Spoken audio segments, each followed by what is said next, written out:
Civilized nation on earth would agree that depriving children of food and water is acceptable. I'm here because I'm a human being, and anyone with a conscience believes that a civilian population should never be punished in this way.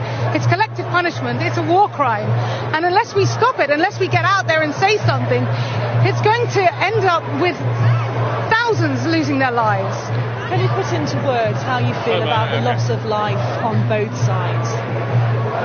Every life is precious. But the root of this violence is the occupation. It's not complicated.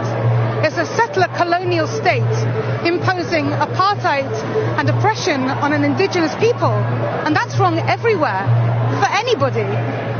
And it has to be true that all the Palestinians want is freedom.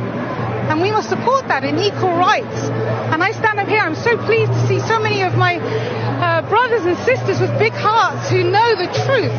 And the Western media has a duty now to tell the truth about what's happening, because I am seeing the worst horrors I could ever have imagined. I grew up in the shadow of the Holocaust, and we said never again, and that means never again for anyone.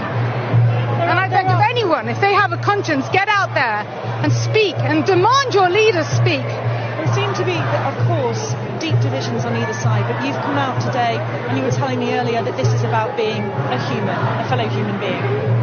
I'm so thrilled to be here among my brothers and sisters who can see the truth, despite all the propaganda and the lies and the bias and the prejudice that we see in the Western media.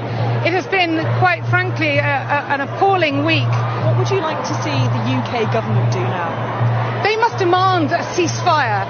They must demand that Israel stop bombing children and stop burying them under rubble. They must demand a humanitarian corridor so aid and medical supplies can get in. They must demand they have electricity.